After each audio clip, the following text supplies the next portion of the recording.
A nevem Bourville Holloway, 67 éves vagyok. Az én koromban sokan csendes estéket képzelnek el egy hintaszékben, kötéssel a térdemen és unokáimmal a közelben. Egyszer régen ez volt az álmom. Most már tudom, hogy a valóság gyakran egészen más, különösen, ha egy olyan mennyasszony él veled egy fedél alatt, aki csak tehernek tekint. Minden 3 évvel ezelőtt kezdődött, amikor férjem, Winthrop 42 év után szívrohamban meghalt. Hirtelen egyedül maradtam a tágas házunkban a Cherry Streeten, ahol minden sarok rá emlékeztetett. A nappaliban a kopott szék, a dolgozószobában a régi lemezgyűjteménye, a garázsban a falakra gondosan felakasztott szerszámok. Vintre egész életében vasúti diszpécser volt, rend és pontosság ember. A vonatok nem bocsátanak meg a késést, Burvi, szerette mondani. A házasságunkban ő volt az, aki mindig kézben tartotta a dolgokat, én pedig az, aki megteremtette a hangulatos otthont.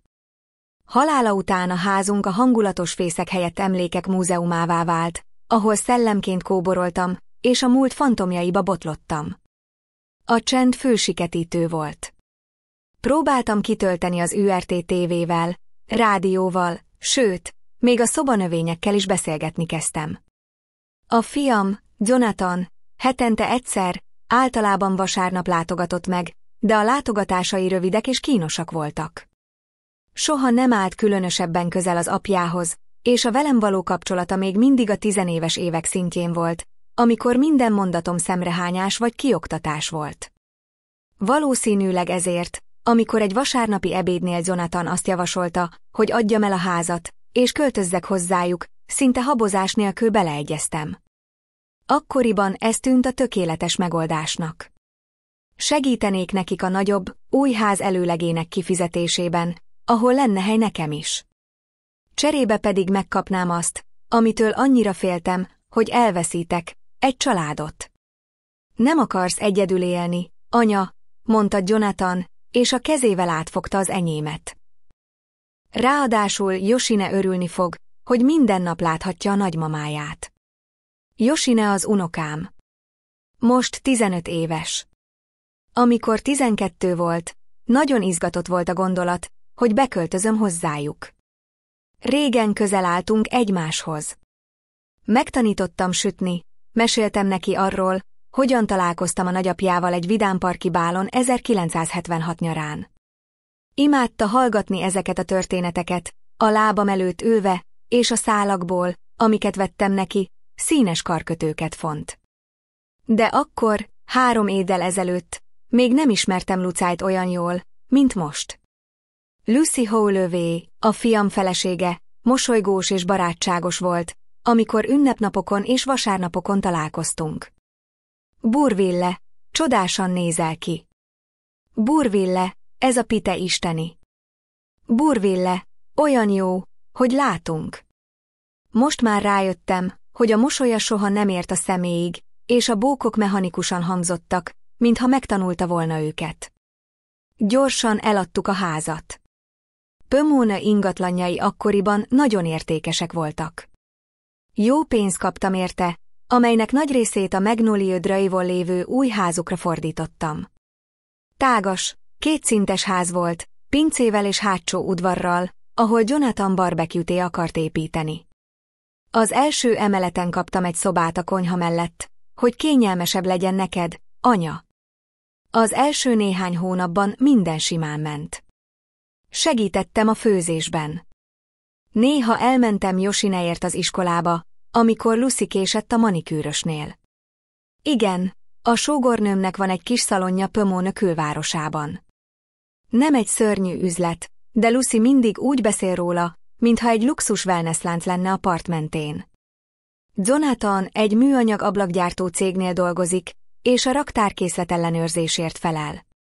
Unalmas munka, de stabil, azt mondja. Körülbelül 6 hónap után vettem észre a változást. Eleinte apró dolgok voltak. Lucy elfelejtette hívni az asztalhoz, amikor vendégek voltak, vagy megjegyzéseket tett a ruháimra. Bourville, abban a pulóverben olyan öregnek nézel. Vagy, Bourville, az a szín egyáltalán nem illik a bőrödhöz. Aztán jöttek a nyilvánvalóbb jelek. A szakácskönyveimet hirtelen dobozokba rakták és a garázsba vitték, mert túl sok helyet foglaltak a konyhában. A kis porcelánfigurás gyűjteményem a kandallópolcról a szekrényem felső polcára került, mert nem illett az új nappali berendezéshez. Az első év végére már láthatatlannak éreztem magam a saját otthonomban. Jonathan mindig dolgozott vagy a telefonjával foglalkozott. Yoshine egyre több időt töltött a barátaival vagy bezárkózva a szobájába. Lucy pedig felügyelővé vált, minden mozdulatomat ellenőrizte. Burville, megint a mosogatóban hagytad a csészédet. Burwell, kérlek, ne nyúlj a termosztáthoz. A villanyszámla így is hatalmas. Burwell, megegyeztünk, hogy kedden és csütörtökön nem használod a mosógépet. Azok az én napjaim. Próbáltam beszélni a fiammal, de csak legyintett. Anya, túlreagálod. Lucy csak szereti a rendet. Meg kell szoknod az új szabályokat. Az új szabályok minden hónapban szaporodtak. Este 9 után nem nézhettem tévét, mert a hang zavarta Josánté a felkészülésben az órákra. Nem hívhattam át a néhány barátnőmet, mert a ház nem hely nyugdíjasok összejöveteleinek. Nem főzhettem semmi bonyolultabbat szendvicsnél, mert a sültétel szaga beleszívódott a függönybe. Fokozatosan az életem a szobám méretére zsugorodott, ahová egyre gyakrabban vonultam vissza, hogy elkerüljem Lucy szúrós megjegyzéseit. Kezdtem úgy érezni magam, mint egy vendég, akit kegyből tűrnek, nem pedig a családtagja, akinek a pénzéből vették ezt a házat. A legfájdalmasabb csapás Yoshine elidegenedése volt. Lucy módszeresen tönkretette a kötelékünket, kihasználva a kamaszok sebezhetőségét és a konformitás iránti vágyat. A nagymamád olyan régi módi. Nézd, milyen furcsa szokásai vannak. Ugye nem akarsz olyan stréber lenni, mint ő? Ezeket a mondatokat hallottam, amikor Josán szobája előtt elhaladtam, és láttam, hogy az unokám egyre ritkábban néz a szemembe. Hogy kerül minden alkalmat, amikor kettesben maradhat velem. Idén lettem 67 éves. Nem vártam sokat. Talán egy szerény családi vacsorára, talán egy Yoshine által rajzolt képeslapra, mint az elmúlt években. De a születésnapom reggelén senki sem emlékezett a dátumra. Jonathan elment dolgozni, és a szokásos mondatot mocsogta a konyha felé, ahol én ittam a reggeli teámat. Yoshine reggeli nélkül rohant el az iskolába. Lucy a folyosón a tükör előtt állt, és újabb réteg rúst kent a szájára. Burville mondta, anélkül, hogy megfordult volna. Ma este vendégek jönnek. Semmi különleges, csak egy kis vacsora a barátokkal. Bólintottam, bár ő nem láthatta. Jó lenne, ha megsütnéd az almás pitét. Mindenki mindig dicséri. Ez szinte bóknak hangzott, és enyhe melegséget éreztem a mellkasomban. Talán mégis eszükbe jutott. Talán így akartak meglepni. Persze, Lucy, mondtam. Sütök pitét. Egész nap a konyhában töltöttem, és nem csak a pitét készítettem, hanem más ételeket is, amiket Donatin és Yoshine imádnak. 5 órára a ház tele volt vanília, fahéj és pörkölt illatával. Még egy kicsit ki is öltöztem, felvettem azt a kék ruhát, amit Vintre mindig különösen elegánzonnak talált. Egyszer az életben úgy éreztem, hogy szükség van rám, hogy fontos vagyok. Lucy 6 körül tért vissza, tele szatyrokkal a szupermarketből. Ó, már mindent megfőztél, mondta, miközben körülnézett az asztalon. De vettem készételeket a delikáteszben. Mindenki imádja a kanapékat és a salátákat. A szívem megszakadt, de igyekeztem nem mutatni. Semmi baj, mondtam. Nem gond, ha több étel van. Lucy összepréselte az ajkait, és a ruhámra nézett. Így fogsz leülni az asztalhoz? Mi a baj vele? Kérdeztem, a ruhámra pillantva. Csak nagyon formális egy házi vacsorához, nem gondolod? Nem. Minden esetre, mielőtt a vendégek megérkeznek, lennél szíves lemenni a pincébe, és megnézni, hogy működik-e a fűtés. Miből mindig fázik, és szeretnénk megmutatni nekik a borospincét, amit Jonathan rendezett be. A borospince a fiam büszkesége volt, egy kis szoba a pincében, ahol tucatnyi olcsó bort tartott, amit akcióban vett a szupermarketben. De szeretett dicsekedni vele a vendégeknek, és ínyenc hangon beszélt a borok illatáról és tanninjairól. Rendben, beleegyeztem, és a pince ajtaja felé indultam. A lépcső meredek és rosszul megvilágított volt. Óvatosan léptem le, a korlátba kapaszkodva. A pincében hűvös és nyírkos volt, annak ellenére, hogy Jonathan mindent megtett, hogy a hely bemutatható legyen. A sarokban találtam egy hősugárzót, bekapcsoltam, és megnéztem, milyen gyorsan melegszik fel a tekercs. Hirtelen hallottam, hogy az ajtó nyikorogva kinyílik, és Lucy lépteit. Bourville szólalt meg. Megtaláltad a fűtőtestet? Igen, működik, feleltem, és felmentem néhány lépcsőfokot. De mielőtt tovább tudtam volna menni, az ajtó hangos csattanással becsapódott, és hallottam, hogy a zár kattan. Lucy, kiáltottam, az ajtóhoz lépve. Lucy, becsapódott az ajtó. Tudom, Bourville, hallatszott a másik oldalról. A hangjában nem volt nyomát aggodalomnak. Így kell lennie. Mi? Nem hittem a fülemnek. Kérem, nyissa ki az ajtót. Sajnos nem, mondta Lucy olyan hangon, amilyet a kisgyerekeknek használnak, amikor nyilvánvaló dolgokat magyarázzanak nekik. Ma este fontos vendégeink érkeznek, és őszintén szólva, a jelenlétet tönkretenné az egész estét. Mindig közbeszólsz, és a régi szép időkről mesélsz. Unalmas, Bourville. Ott álltam, megdöbbenve és megalázva. De ma van a születésnapom, mondtam halkan. Egy pillanatig csend volt az ajtó mögött.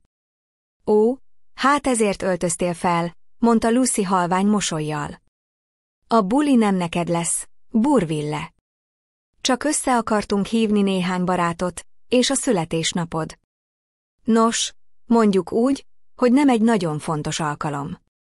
Éreztem, hogy könnyek szöknek a szemembe, de visszatartottam őket. Nem akartam sírni annak a nőnek előtt, még ha nem is látott. Mikor enged ki? Kérdeztem, igyekezve határozott hangon beszélni. Amikor a vendégek elmentek, Lucy válaszolt. Ne aggódj, egy éjszaka alatt nem fogsz éhen halni. Van fűtés, úgyhogy nem fogsz fázni. Csak ülj csendben, és ne próbálj kopogni vagy kiabálni. A zene elég hangos lesz, hogy elnyomjon minden zajt. Egyébként mindenkinek azt mondtam, hogy a hétvégére egy barátodhoz mentél, szóval ne is gondolj arra, hogy valaki keresni fog.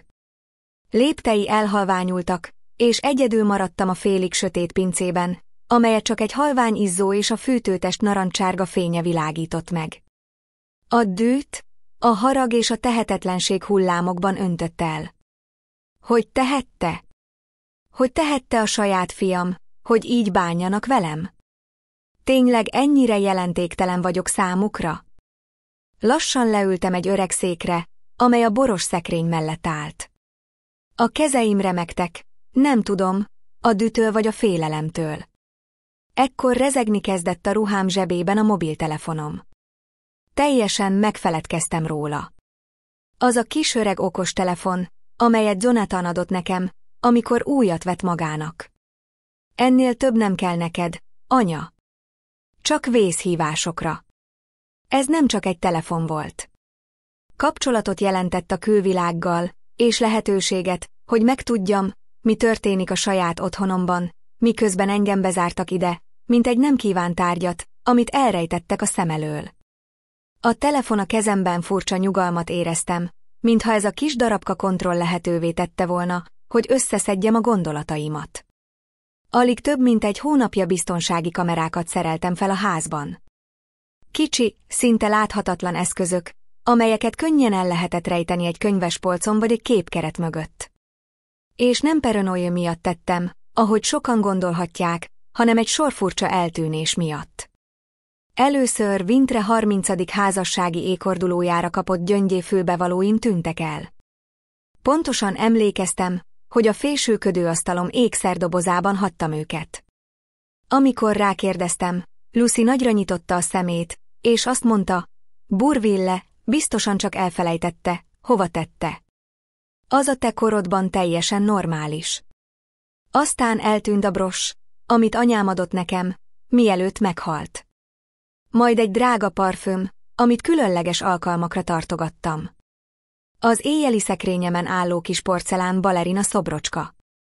Lucy és Donatan minden alkalommal ugyanazt a magyarázatot adták. Elfelejtettem. Átrakottam. Az én hibám. De az utolsó csepp a napló eltűnése volt. 17 éves korom óta írtam. Egy vastag, bőrkötéses füzet, amelybe leírtam a gondolataimat, a félelmeimet, az örömeimet, és amelybe szárított virágokat és emlékezetes eseményekről szóló jegyzeteket ragasztottam. Ez a napló a részem volt, a történetem. Aztán egy reggel rájöttem, hogy nincs a szokásos helyén a fiókban. Átkutattam az egész szobát, aztán az egész házat, amennyire csak lehetett.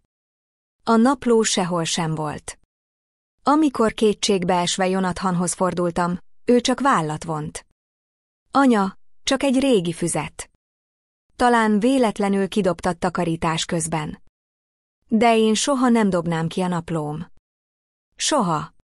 Ekkor döntöttem el, hogy cselekszem. Régi barátnőm, Elit, akit a kertészeti klubban ismertem meg, segített minibiztonsági kamerákat vásárolni. A fia elektronikai boltot vezet, így neki ez nem volt probléma. Van okostelefonod, Burvi? Kérdezte. Akkor bármikor megnézheted a felvételeket. Elit pedig segített telepíteni egy alkalmazást és beállítani a kamerákat, hogy mozgáskor bekapcsolódjanak és értesítést küldjenek a telefonomra. 3 kamerát szereltünk fel. Az egyiket a szobámban, a szekrényemre és a komódra irányítva, a másodikat a nappaliban, a kandallópolcra, ahol a megmaradt figurám állt, a harmadikat pedig a konyhában, minden esetre. A családomnak nem szóltam a kamerákról. Valami azt súgta, hogy ha rájönnek, véletlenül eltörik vagy eltűnnek, ahogy a többi holmim. Most, ahogy a bezárt pincében ültem, hálát adtam a sorsnak a előrelátásomért. Megnyitottam az alkalmazást, és a képernyő 3 részre oszlott, megmutatva az összes kamera felvételét. A nappali már tele volt emberekkel. Körülbelül 15 vendéget számoltam, többségük Lucy barátai a szalonjából és néhány Jonathan munkatársa. A tortám érintetlenül állt az asztal sarkában, mellette a finom falatok, amelyeket Lucy vett. Felhangosítottam a nappali kamera hangját. A zene hangosan szólt, de néha hallottam a beszélgetéseket, amikor valaki a kamera közelében volt. Hol van az anyósod? Kérdezte egy vörös hajú nő, akit még nem láttam. Lucy színháziasan forgatta a szemét. Hála Istennek, egy barátnőjénél. Őszintén szólva, igazi élvezet egy este nélküle és a végtelen történetei nélkül a drága Vintropomról.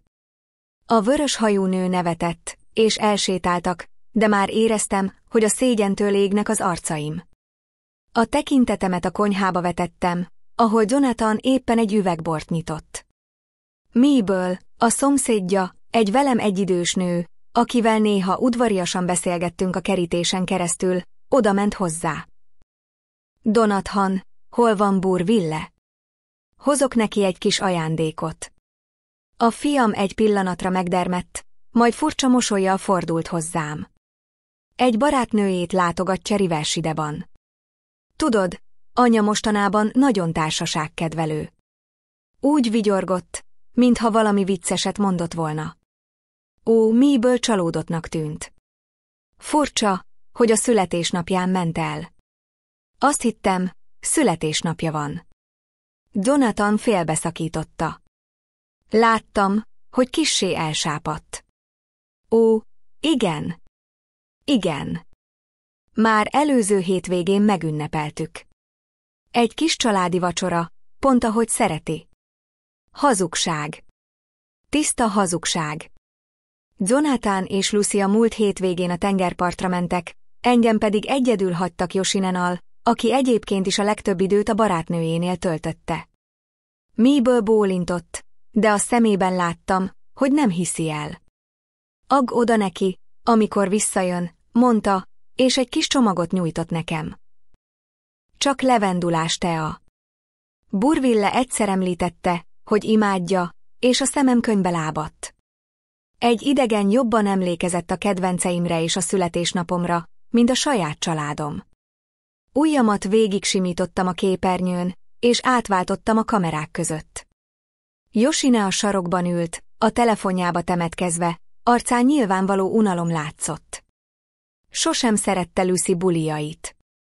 Túl sok felnőtt, túl sok műmosoly és erőltetett beszélgetések. Hirtelen egy új vendég vonta magára a figyelmemet, aki éppen belépett az ajtón. Magas, sovány férfi, sötét, hátrasimított hajjal és éles vonásokkal. Drága öltönyt viselt, amely azonban kissé elütött a házi buli laza hangulatától. Azonnal felismertem. Drake Camblort, a pénzügyi tanácsadóm, az az ember, aki Jonathan ajánlására segített nekem kezelni a házam eladásából származó pénzt. Vintre halála után annyira kétségbeesett voltam, hogy hálásan elfogadtam a fiam ajánlatát, hogy keressen nekem egy megbízható szakembert. Drake negyedévente egyszer jött hozzám, számokkal és grafikonokkal teli jelentésekkel, amelyekből nem sokat értettem, de mindig biztosított róla, hogy a befektetéseim jó állapotban vannak, és ez nekem elég volt. Most, hogy itt láttam a partin, kissé kényelmetlenül éreztem magam. Mit keresett itt? Tudomásom szerint Jonathan nem volt különösebben jóban vele. Lucy túlzott lelkesedéssel üdvözölte Drakeet. Megcsókolta az arcát, és a karjába vette, hogy bemutassa a többi vendégnek. De ami igazán felkeltette a figyelmemet, az volt, ahogy egymásra néztek, amikor azt hitték, senki sem látja őket. Túl intim pillantások voltak ahhoz, hogy csak ismerősök legyenek. Átkapcsoltam a kamerát a konyhába, ahol pár perccel később túl közel álltak egymáshoz a hűtőszekrénynél. Későn jöttél, mondta Lucy. De a hangjában nem volt szemrehányás. Inkább játékosság. Elhúzódott a találkozó, válaszolta Drake, hátra pillantva. Hol van? Ne aggódj, az öregasszony bezárva van a pincében. Azt hiszi, a buli miatt, vigyorgott Lucy. Fogalma sincs, hogy drága fia beleegyezett, hogy már jövő hónapban elküldi Pine Hillbe. Pine Hills? A név ismerősen csengett. Néhány másodpercbe telt, mire eszembe jutott. Egy idősek otthona Pomona külvárosában. Nem rossz hely, de nem is egy elit intézmény. Tudtom és beleegyezésem nélkül akartak oda küldeni. Minden készen van? Kérdezte Drake. A papírmunka, a meghatalmazás. Jonathan jövő héten elintézi, mondta Lucy. Az ügyvéd már elkészítette a papírokat. Az öregasszony nem fogja tudni, mit ír alá. Mondjuk, hogy biztosítás megújítása vagy valami hasonló. És ha nemet mond? Lucy vállat vont. Akkor a B-terv. Láttad, milyen figyelmetlen. Néha elfelejti kikapcsolni a tűzhelyet, vagy bezárja magát a fürdőszobába. Kacsintott.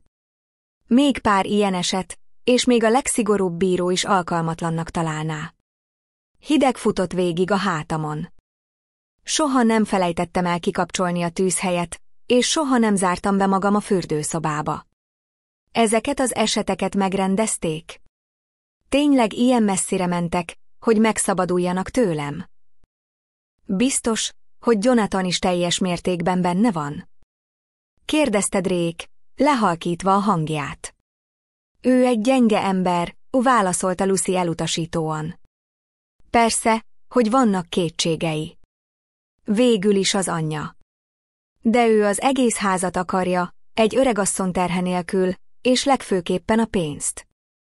Nem azt mondtad, hogy még van pénz a számlákon? Amit nem fektetett a házba? Drake bólintott. Körülbelül 150 000, plusz Winthrop havi nyugdíja és biztosítása. Nem egy vagyon, de elég, hogy Pine Hill-t több évre kifizessék, és még maradjon is otthon felújításra és talán egy új autóra. Új autó. Az én pénzem, amit egész életemben spóroltam, Wintra által keresett pénz egy új autóba megy Lucynak. Amíg én Pine Hill-ben rohadok, a harag forrong bennem. Nem csak harag vagy csalódás, hanem tiszta, hígítatlan düty. Hogy merészelik? Hogy merészel a saját fiam részt venni ebben? Beszélgetésüket Yoshine szakította meg, aki nyilvánvalóan valamit keresett a hűtőben. Lucy és Drake azonnal elhúzódtak egymástól, és természetes pózba vágták magukat. Yoshine, drágám, mit csinálsz? Kérdezte Lucy furcsa mosollyal. Üdítőt keresek, motyogta a lány, rájuk sem nézve. A nappaliban vannak italok, mondta Lucy olyan hangon, amely nem tűrt ellenkezést. Csak bor és az a gusztustalan ásványvíz van, mondta Yoshine. Kólát akarok, Yoshine. Nem adhatunk neki, szakította félbe Drake hirtelen kedves hangon. Nem erre valók a partik. Hogy mindenki megkapja, amit akar. Rákacsintott a lányra, és észrevettem, hogy Yoshine kissé megrezzent, mielőtt megragadta a kólás dobozt, és sietve elhagyta a konyhát. Ez a rövid interakció új hullámú nyugtalanságot váltott ki belőlem. Volt valami kellemetlen abban, ahogy Drake az unokámra nézett, valami ragadozó. Visszatértem a nappaliba, ahol Jonathan éppen egy kollégájával beszélgetett, egy teszt, kockás inkben lévő férfival, akinek a nevét nem tudtam. És az édesanyád? Kérdezte a kolléga. Még mindig veletek él? Jonathan sóhajtott, és korcsolt a poharából. Egyelőre igen, de gondoltunk egy idősek otthonára. Ott jobb lenne neki. Szakmai gondozás, társaság a korosztályából. Ő is egyetért ezzel? Nem igazán, válaszolta Jonathan, és eltorzította az arcát. De őszintén szólva, nincs sok választása. A pénzének nagy része ebbe a házba van befektetve, és nem az ő nevén van. Jogilag a mi tulajdonunk. Lucy már talált egy szép helyet, kerttel és mindennel. Nem tűnik olcsónak, mondta egy kolléga. Igen, de anyának van nyugdíja és némi megtakarítása. És ahogy Lucy mondta, ő már eleget tett értünk. Most rajtunk a sor, hogy eldöntsük, mi a legjobb neki. Nem hittem a fülemnek. Rám. Miután mindent feladtam, miután eladtam a házat, ahol életem nagy részét töltöttem, ahol minden sarok Winthropra emlékeztetett, miután szinte az összes pénzt nekik adtam, és csak egy kis összeget hagytam magamnak vésztartaléknak. Felháborodás öntötte el, de ugyanakkor félelmet is éreztem. Ha úgy döntenek, hogy cselekvőképesnek nyilvánítanak, ahogy Lucy utalt rá, akkor nem lesznek jogi jogaim. Ők kezelhetnék a pénzemet, dönthetnének arról, hol lakom, mit eszem, mikor alszom. Visszakapcsoltam a kamerát a konyhába, ahol Lucy most egy barátnőjével, a szalomból, egy magas, túlzottan ékszeres szőkenővel beszélgetett. Szóval, ha minden a terv szerint megy, nyár végére a ház csak a miénk lesz, mondta Lucy. Végre átalakíthatjuk azt a szörnyű szobát a konyha mellett a spa szobává, amiről mindig is álmodtam. Berville tényleg belemenne egy idősek otthonába? Kérdezte a szőke, egy hajtincset csavarva az ujjára. Kit érdekel? Morogta Lucy. Az ő korában már rég hozzászokhatott volna ahhoz, hogy a fiatalok hozzák a döntéseket. Tudod, mit csinált a múlt héten? Yoshine selyemblúzát mosott a mosógépben. $600 ment a lefolyóba. A szőke úgy zihált, mintha ez lenne a világ legszörnyűbb bűncselekménye. Mondtam, hogy nem önmaga, folytatta Lucy. Múlt héten Jonathan hajnali 3-kor talált rá a konyhában. Állítólag vizet keresett, de én biztos vagyok benne, hogy meg akarta gyújtani a házat. Ez hazugság. Tényleg lementem a konyhába éjjel, mert szomjas voltam. De Jonathan még csak ki sem jött a szobájából. Hallottam volna a lépteit a lépcsőn. Veszélyesnek hangzik, mondta a szőke. Mi van, ha? Beszélgetésüket Drake szakította félbe, amikor belépett a konyhába. A szőkenő azonnal kifogást talált, hogy elmenjen, és egyedül hagyta őket. A férjed kezd problémát okozni, mondta Drake minden bevezető nélkül. Most beszéltem bele Pine Hillsről, és kezd kételkedni. Valami arról, hogy az anyja jobb helyet érdemel. Lucy felhúzta a szemöldökét. Mindig ilyen. Először egyetért, aztán habozik. Ne aggódj, elintézem, hogy elmenjen. Nincs sok idő, emlékeztette Drake.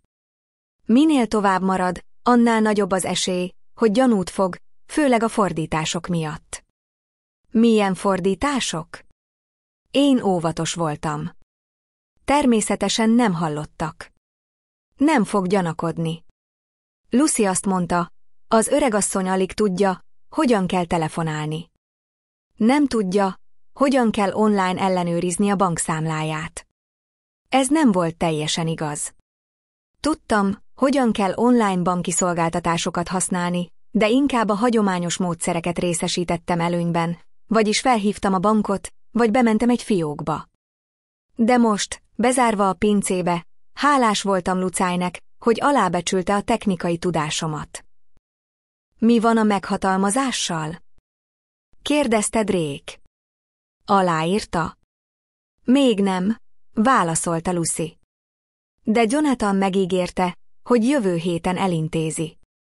Azt mondta, megkéri, hogy frissítse az orvosi meghatalmazását a biztosításában történt változások miatt. Mindig aláír mindent, amit elé tesz. Összeszorítottam a fogamat.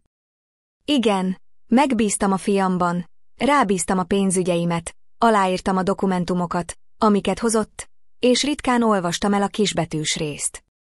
De most már tudtam, hogy nem bízhatok benne, sem senki másban ebben a házban. Mi van, ha nemet mond? Kérdezte Drake újra. Akkor visszatérünk a tervhez, a figyelmetlenségével és a veszélyes viselkedésével. Lucy lehalkította a hangját. Senki sem fog hinni egy idős asszonynak, aki rendszeresen elfelejti elzárni a gázt, vagy Halloweenben próbál elmenni otthonról. Időbe telhet. Van időnk. A pénz nem megy sehova. Lucy mosolygott, és a kezét Drake vállára tette. Elintézted, ugye? Még mindig a kezedben van? Drake bólintott, de valami aggodalmas villant a szemében. Persze, hogy igen. Csak nem szeretek várni, amikor már most a miénk lehetne. A miénk? Nem a tiéd, hanem a miénk. Ez mit jelent? Drakenek is joga van a pénzemhez? És mit jelent, hogy a kezedben van? Nem az én személyes számláimon kellene lennie a megtakarításomnak? Átkapcsoltam a nappali kamerájára, ahol Jonathan épp Drakekkel beszélgetett. A fiam kissé részegnek tűnt, a szokásosan gondosan ápolt haja kócos volt. Nézd, Drake, szerintem jobb helyet kellene keresnünk Pine Hillsnél, mondta, és a poharával hadonászott. Anyám jobbat érdemel. Mindig gondoskodott rólam. A ház eladásából szinte az összes pénzt nekünk adta. Drake megnyugtatóan a vállára tette a kezét. Természetesen, barátom. Természetesen. De ugye tudod, hogy a legjobb helyek drágábbak, sokkal drágábbak. És anyád anyagi helyzete, ahogy megbeszéltük, nem teszi lehetővé ilyen kiadásokat. De a maradék 150 000 gyorsan elfogy, szakította félbe Drake. Különösen, ha magasabb színvonalú helyet választasz, 2-3 év, és aztán mi lesz? Akkor a saját zsebből kell kifizetned a többletet, és van családod, egy lánya, aki hamarosan egyetemre megy. Jonathan elhúzta a szemöldökét, nyilvánvalóan ellentmondásos érzésekkel küzdött. Csak azt akarom, hogy boldog legyen. Boldog lesz. Biztosította Drake. Pine Hills remek hely. Van kert, heti programok, éjjel-nappal ápolók. A jelenlegi helyzetben ez a legjobb, amit tehetsz érte. A fiam bólintott, ellenállása nyilvánvalóan elolvadt. Kiáltani akartam, hogy rázzam meg, hogy rájöjjön, hogy kihasználják, hogy ez a sima pénzügyi tanácsadó és a saját felesége manipulálja, hogy hozzájussanak a pénzemhez. De csak tehetetlenül néztem a telefonképernyőjén, csapdába esve a saját házam pincéjében. Visszaváltottam a konyhába, ahol Lucy és Drake újra egyedül voltak. Habozik, mondta Drake. De szerintem meggyőztem, emlékeztettem Yoshine egyetemi tanulmányaira. Jó neked, mosolygott Lucy, és közelebb lépett. Mindig tudtam, hogy számíthatok rád. Mire számíthatsz még? Kérdezte Drake jelentőségteljes mosollyal. Elfordultam a képernyőtől, nem akartam látni, mi fog történni. A szívem félelemmel és dühtől kalapált. El akartak venni tőlem mindent, a pénzemet, a szabadságomat, a családomat, és ehhez a saját fiamat akarták felhasználni, manipulálva a bűntudatát és a pénzéségét. De most már tudtam, és a tudás hatalom, ahogy Winthrop szeretett mondani. Nem adtam fel harc nélkül. Nem hagyhattam, hogy Pine Hillbe küldjenek, és elfelejtsenek, miközben ők élvezik a pénzemet. Határozottan megnyitottam a banki alkalmazást a telefonomon. Ideje kideríteni, hogy pontosan mit értett Drake az átutalásokon és azon, hogy a pénzem az ő ellenőrzése alatt áll. Megnyitottam a banki alkalmazást, és a képernyőre bámultam, próbálva emlékezni a jelszóra. Az elmúlt néhány hónapban Jonathan ragaszkodott hozzá, hogy ő intézze az összes pénzügyet. Ne aggódj emiatt, anya! Majd én intézem. És mint egy gyönyörű anya, megbíztam benne. Egy buta, naív öregasszony. Több kombinációt is kipróbáltam, mire eszembe jutott a helyes jelszó. Vintre születésnapja és a régi otthoni telefonszámunk első 3 számjegye. Amikor végre megnyílt az alkalmazás, megdöbbentem. A főszámlám egyenlege csak $2384 volt. Mi történt a $150,000, amiről Drake és Lucy beszéltek? Végiglapoztam az elmúlt 6 hónap tranzakcióit. Vintre nyugdíja és az én kis általános iskolai tanári nyugdíjam rendszeres befizetései. A közüzemi számlák, biztosítások, gyógyszerek rendszeres levonásai, de találtam egy sor átutalást is egy Campbell Investment Fund nevű számlára. Az átutalások összege $3,000 és $5,000 között volt, és körülbelül havonta egyszer történtek. Soha nem engedélyeztem ezeket az átutalásokat. Soha nem írtam alá semmilyen papírt, amivel létrehoztam volna valamiféle Campbellworth befektetési alapot. Biztosan erről beszélt Drake, amikor azt mondta, hogy ő kezeli a pénzt. Remegő ujjakkal nyitottam meg az emaljeimet. Azok is rendetlenségben voltak. Több tucat olvasatlan e-mail, amelyek többsége reklám vagy spam volt, de közöttük megtaláltam a Campbell Investment Fund havi jelentéseit. Megnyitottam a legutóbbit, amely a múlt hónapban kelt. A jelentés tele volt pénzügyi kifejezésekkel és táblázatokkal, amelyekből nem sokat értettem. De a végén valami felkeltette a figyelmemet. Egy másolat az általam aláírt átutalási megbízásról. Csak hogy az nem az én aláírásom volt. Valaki hamisította, és elég ügyetlenül. A betűk szögletesek és merevek voltak, míg az én aláírásom mindig kerek és sima volt, a harmadik osztályosoknak tartott kalligráfiaórák eredménye. Dühösen tovább kutattam az emailjeim között, és találtam még több ilyen jelentést, mindegyiken hamis aláírással. Aztán rátaláltam Drake és a fiam közötti levelezésre. Az emailek továbbítottként voltak megjelölve. Nyilvánvalóan Jonathan az én címemet használta, hogy Drake-kel kommunikáljon a pénzügyeimről.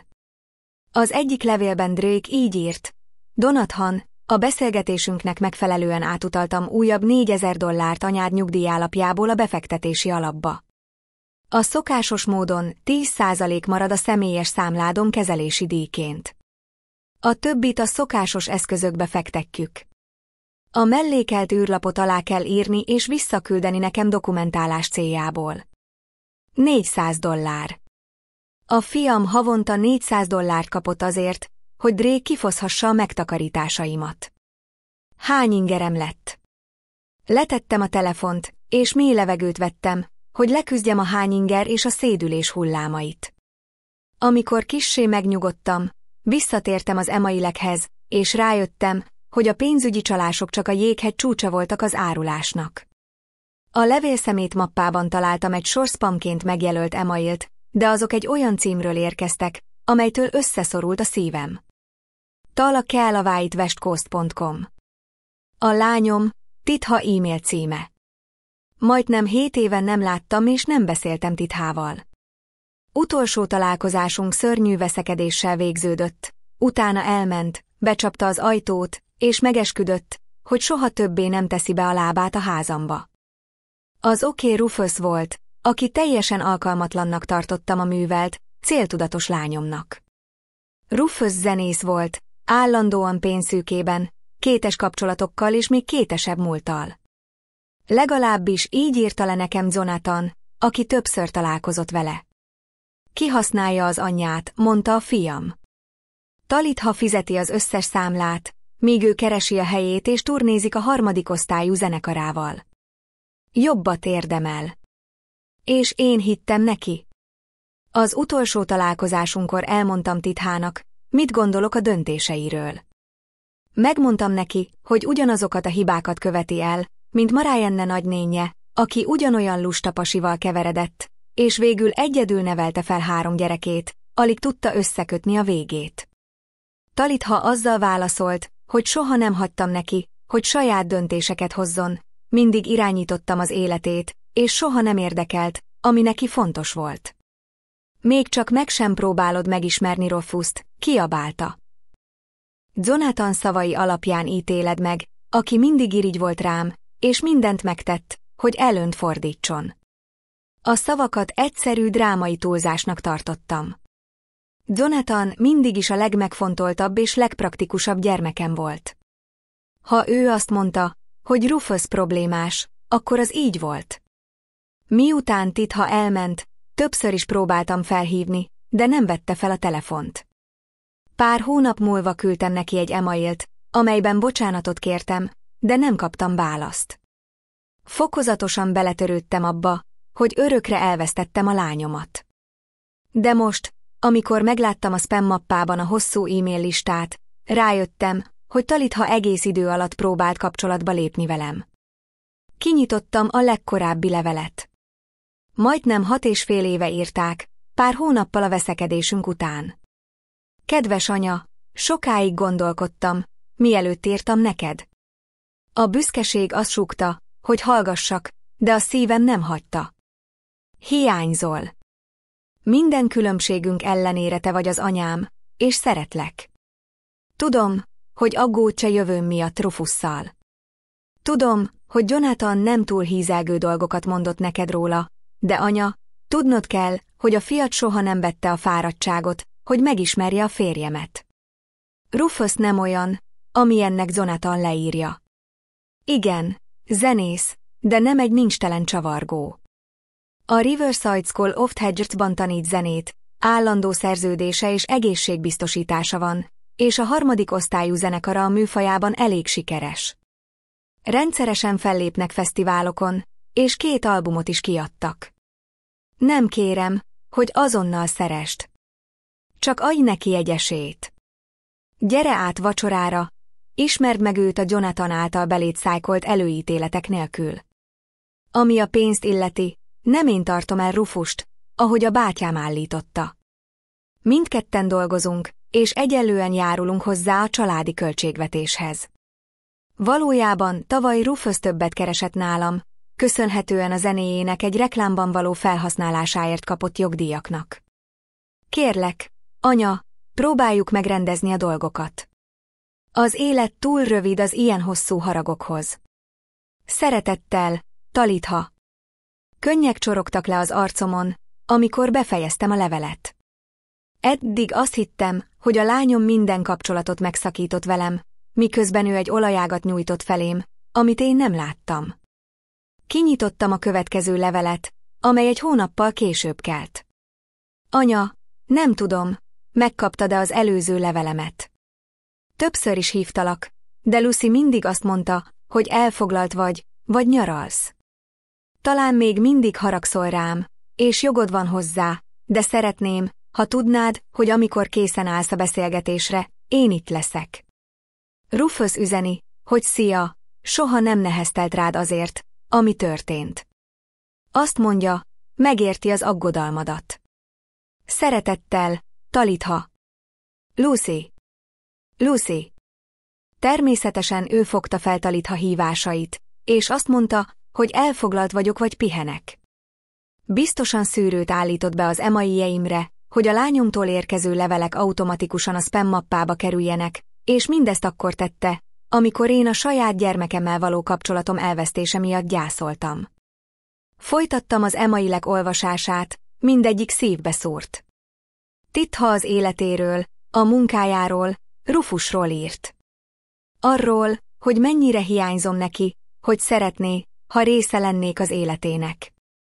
Az egyik, körülbelül 4 évvel ezelőtti levelében említette, hogy Rufusszal gyermeket várnak, az unokámat, akinek még a létezéséről sem tudtam. Az ultrahang szerint fiú lesz. Úgy döntöttünk, hogy apád után Wintropnak fogjuk hívni. Annyira szeretném, ha most itt lennél velem, anya. Rufus azt mondja, még nem késő rendbe hozni a dolgokat. Kérlek, hívj fel! Istenem, van egy unokám, akit Wintropnak hívnak, és akit még soha nem láttam.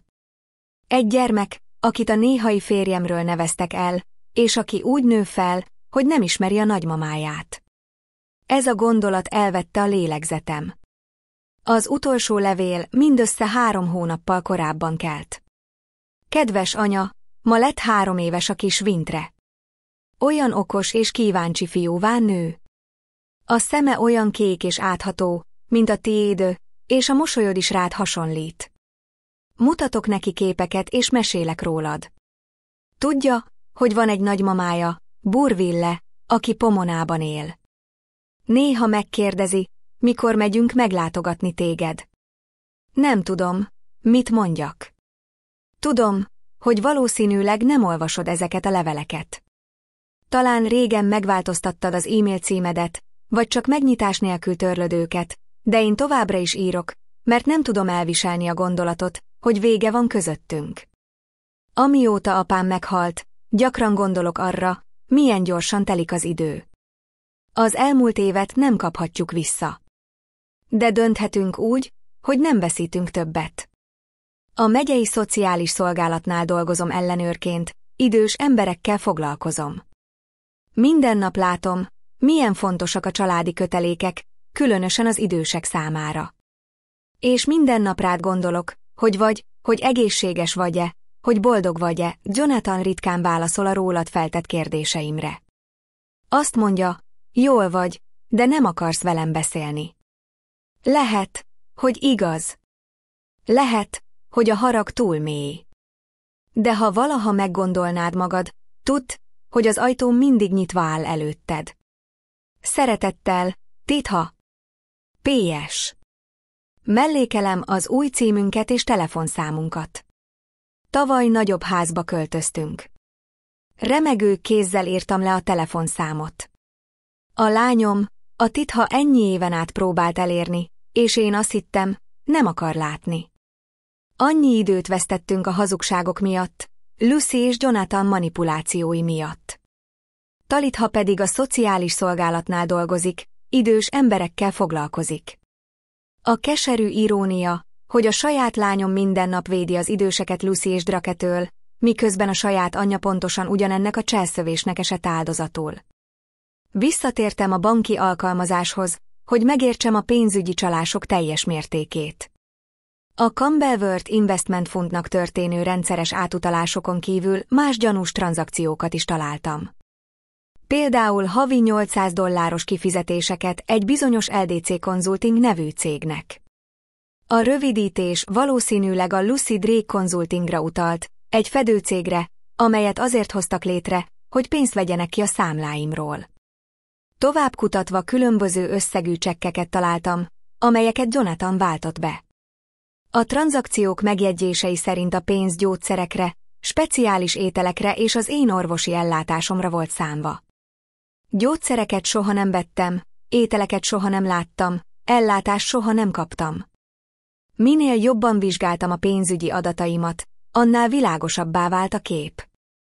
Wintre halála óta eltelt 3 évben több mint $120,000 tűnt el a számláimról. A pénz lassan, de biztosan folyt ki, mint a víz egy gát apró repedésein. És ha nem lett volna egy véletlen, hogy Lucy a születésem napján bezárt a pincébe a telefonnal, talán soha nem tudtam volna meg az igazságot. Hirtelen minden összeállt. Az eltűnt tárgyak, a lehallgatott emailek, a pénzügyi csalások, a terv, hogy ápolási otthonba küldjenek. Az egész egy nagy terv része volt, hogy megszabaduljanak tőlem és eltulajdonítsák a pénzemet. De egy dolog még mindig zavart. Miért vett részt Jonathan ebben? Igen, ő is kapott a pénzéből, de az összeg viszonylag kicsi volt. Tényleg elárulna a fiam néhány $100 havonta? A válasz akkor jött, amikor kinyitottam az egyik levelet, amit Drake írt Jonathannek, és amit a piszkozatok mappájában találtam. Jonathan szeretné tisztázni a tervünk részleteit, miután anyád átkerült a Pine Hillbe. Ahogy megbeszéltük, amint véglegesítik a gyámságát, eladhatjuk a házat. A pomonai ingatlanpiaci helyzetet figyelembe véve úgy becsülöm, hogy a jelzálog fennmaradó részének, körülbelül $250,000 a kifizetése és anyád következő 5 évre szóló ápolási otthonában való elhelyezésének fedezésére szánt, körülbelül $150,000 a félretétele után körülbelül $400,000 nettó nyereség marad. Megállapodásunk szerint ennek 20%-a, $80,000, nekem jár jutalékként az egész folyamat megszervezéséért és a befektetés kezeléséért. A fennmaradó $320,000 teljes mértékben az önrendelkezésére áll, természetesen mindeznek édesanyja jólétére irányuló intézkedésnek kell tűnnie. Elkészítjük a papírokat, hogy minden teljesen legálisnak tűnjön. Válaszát várom, Drake. Ennyi. Nem a számlákról elcsent apró összegek voltak a fő cél. Azok csak előjáték voltak. Az igazi cél a ház volt. Az a ház, amelyet Winthrop és én életünk nagy részét töltöttünk, és amelyet a ház eladásából vettünk. Egy ház, amelynek értéke a pomonai ingatlanpiac emelkedésének köszönhetően ma már majdnem 2-szerese annak, ami 3 évvel ezelőtt volt. $320,000. Ennyiért adta el a fiam az anyját. Ennyit ért a szabadságom, a méltóságom, az életem hátralévő része. Letettem a telefont, becsuktam a szemem, és éreztem, ahogy a harag, a fájdalom és az árulás hullámai egymás után törnek rám. Hogy tehette? Hogy tehette a saját fiam, akit a szívem alatt hordtam, akinek esti mesét olvastam, akinek a törött térdét csókoltam meg? De a dühöt hamar felváltotta az elszántság. Nem hagyom, hogy győzzenek. Nem hagyom, hogy tehetetlen áldozattá tegyenek. Bizonyítékom van a tervükre. Nálam van a telefon, és van egy lányom, aki a Szociális Biztonsági Hivatalnál dolgozik, és pont az ilyen esetekre specializálódott. Újra felvettem a telefont, és megkerestem Titha számát, amit az utolsó levelében hagyott meg. Az ujjaim remegtek, amikor tárcsáztam a számot. Mit mondjak neki ennyi év hallgatás után? El fog hinni nekem? Nem fogja azt hinni, hogy csak egy szenilis öregasszony vagyok, aki összeesküvéseket talál ki? De nem volt más választásom. Meg kellett kockáztatnom. Mély levegőt vettem, megnyomtam a hívás gombot, és a telefont a fülemhez emeltem. 1 csipogás, 2, 3. Talán megváltoztatta a számát. Talán dolgozik, vagy a családjával van.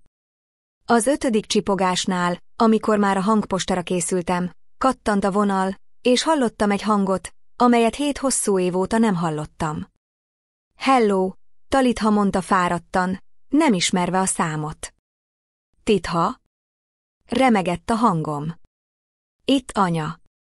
Csend lett a vonalban, olyan mély csend, hogy egy pillanatra azt hittem, megszakadt a vonal. Aztán egy ziháló sóhajt hallottam. Anya. A hangja hitetlenség, remény és félelem keverékétől volt átitatva. Tényleg te vagy? Igen, drágám, mondtam, és nem tudtam visszatartani a könnyeimet. Én vagyok, és szükségem van a segítségedre, anya. Talitha hangja hitetlenkedve remegett. Tényleg te vagy? Igen, drágám, mondtam, alig tudva visszatartani a könnyeimet. Én vagyok. Rövid szünet következett, majd Talitha gyorsan beszélt, mintha attól tartott volna, hogy megszakad a vonal. Anya, évek óta írok neked. Hívtalak. Azt hittem, nem akarsz velem beszélni. Azt hittem. Tudom, drágám. Megtaláltam a leveleidet. Az összes leveledet. A spam mappába kerültek. Maig nem láttam őket. Mi? De hogyan? Egy pillanatig hallgatott. Lucy, ő az, igaz? Keserű nevetés tört ki belőlem. Igen, Lucy. És nem csak a levelek. Sokkal rosszabb, mint elképzelheted. Elmondtam neki mindent arról, hogyan lettem lassan a saját házam fogja. A hiányzó tárgyakról, a kamerákról, amiket felszereltem, arról, hogy a saját születésnapomon bezártak a pincébe, a Lucy és Drake között hallott beszélgetésekről, a pénzügyi csalásról, arról, hogy be akarnak küldeni egy idősek otthonába, és eladni a házat. Talitha csendben hallgatott, csak néha hallatszott meg a felháborodott sóhaja, vagy tett fel rövid kérdéseket. Amikor befejeztem, szünet következett. Anya, mondta végül határozott, profi hangon. Amit leírtál, az egy klasszikus eset idős ember pénzügyi bántalmazására. Ráadásul pszichológiai bántalmazás és korlátozás is van. Ez bűncselekmény, és felelősségre vonhatjuk őket. Hiszel nekem? Kérdeztem, még mindig attól tartva, hogy paranoiásnak tart. Persze, hogy hiszek neked, válaszolta Talitha habozás nélkül. A munkám során szinte minden héten találkozom ilyen esetekkel. Sajnos gyakran a közeli rokonok válnak bántalmazókká. És amit leírtál, túl részletes és következetes ahhoz, hogy kitaláció legyen. Ráadásul hangja lágyult, mindig tudtam, hogy nem szakítottál volna velem a saját akaratodból. Legbelül éreztem, hogy valami nem stimmel. Újra könnyek szöktek a szemembe, de most már megkönnyebbülésből. A lányom hitt nekem. A lányom az én oldalamon állt. Mit fogunk tenni? Kérdeztem, és az ingujjával letörölte a könnyeit. Először is, mindent dokumentálnunk kell, mondta határozottan Talitha. Azt mondtad, hozzáférsz a kamerákhoz. Rögzíts mindent, ami történik, különösen, ha Lucy és Drake újra megbeszélik a terveiket. Bólintottam, bár ő nem láthatta. Oké, mi még? Elküldöd nekem azokat a leveleket Draketől és a bankszámla kivonatokat? Szeretnék másolatot minden bizonyítékról, hát ha rájönnek, hogy tudsz valamit, és megpróbálják törölni az információkat a telefonodról. Nem tudom, hogyan kell azt csinálni, ismertem be. Semmi baj, mondta Talitha. Lépésről lépésre elmagyarázom. A következő 10 percben türelmesen végigvezetett a folyamaton, hogyan továbbítsam neki az emaileket és a bankszámla kivonatok képernyőképeit.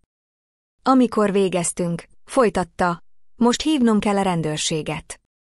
Amit tettek, az jogellenes fogvatartás, és ez súlyos bűncselekmény. De mielőtt megtenném, mondd, biztonságban vagy? Nem jöhetnek be hirtelen a pincébe. Visszanéztem a nehéz faajtóra. Az ajtó kívülről volt bezárva. Lucy azt mondta, hogy kienged, amikor a vendégek elmennek, de a buli most javában zajlik, így nem valószínű, hogy bárki is lejön ide a közeljövőben. Rendben, Size. Figyelj jól, anya! Most azonnal felhívom a pomonai rendőrséget. Elmagyarázom a helyzetet, és ide hívom őket. Aztán felveszem a kapcsolatot egy idősek védelmére szakosodott ügyvéddel. A társadalombiztosításnál dolgozunk vele, és ő gyorsan kiadhat egy ideiglenes távoltartási végzést, amely megtiltja Jonathannek, Lucájnak és Drakenek, hogy kezeljék a pénzügyeidet. De a rendőrség hirtelen félelem fogott el. Mi van, ha Jonathan és Lucy meggyőzik őket, hogy csak egy szenilis, elmebeteg öregasszony vagyok? Hogy az egész csak a képzeletem szüleménye. Van bizonyítékod, anya. Emlékeztetett Titha. Kamerák, beszélgetések felvételei, hamis aláírások, illegális átutalások. Ráadásul hangja megkeményedett, én szociális ügyintéző vagyok. Engem meghallgatnak. Mély levegőt vettem, és összeszedtem a gondolataimat. És aztán? Miután a rendőrség megérkezik. Velem jössz, mondta Talitha habozás nélkül. Van egy vendégszobánk számodra. Valójában mindig készen állt, arra az esetre, ha úgy döntesz, hogy meglátogatsz minket. A hangja lágyult, és bűntudatot éreztem az évek miatt, amelyeket hazugságokkal és manipulációval vesztegettünk el. Talitha, én, kezdtem, de ő félbeszakított. Most ne, anya. Később lesz bőven időnk beszélni. Most az a fontos, hogy kijuss onnan, és biztonságban legyél. Megállt. Még valami.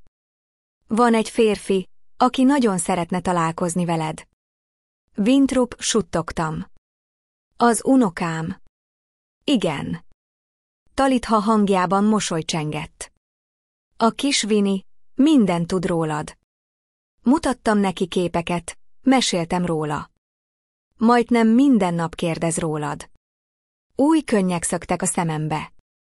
Egy unoka, akit soha nem láttam. Egy unoka, akit a néhai férjemről neveztek el.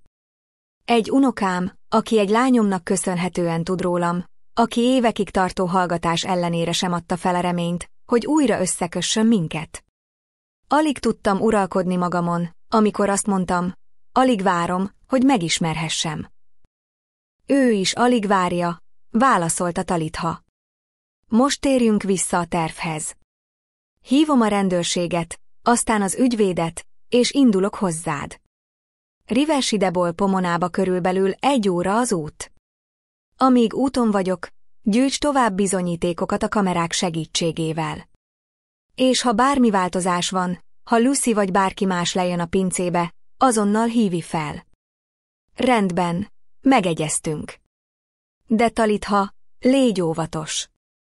Nem tudom, hogyan fognak reagálni, amikor a rendőrség megjelenik az ajtóban. Ne aggódj miattunk, anya. Gondoskodj magadról. Tartsd a telefont és gyűjts tovább bizonyítékokat. Hívlak, amint végeztem a rendőrséggel és az ügyvéddel. Elbúcsúztunk, és furcsa nyugalmat éreztem. Hosszú idő óta először nem voltam egyedül. Volt egy lányom, aki hitt nekem, és hajlandó volt harcolni értem. Volt egy tervem. Visszatértem a kamera alkalmazáshoz, hogy tovább figyeljem, mi történik a házban. A buli javában zajlott. A zene dübörgött. A vendégek nevettek és beszélgettek.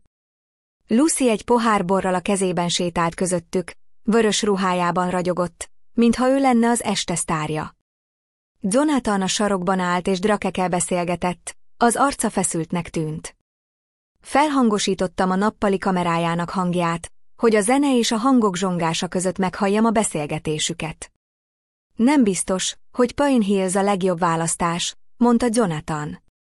Megnéztem az internetes véleményeket, és sok panasz van a személyzetre és a körülményekre.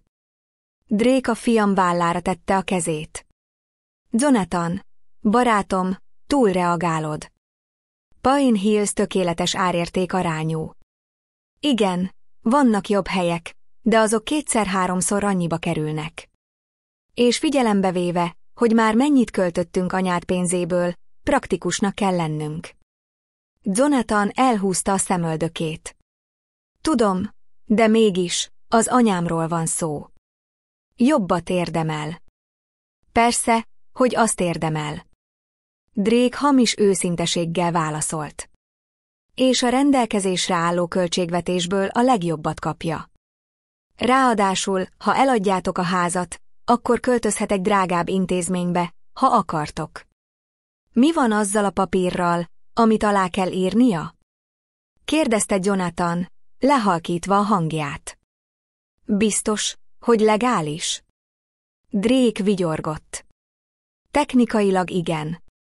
Ez egy szokásos meghatalmazás, csak kibővített jogkörrel.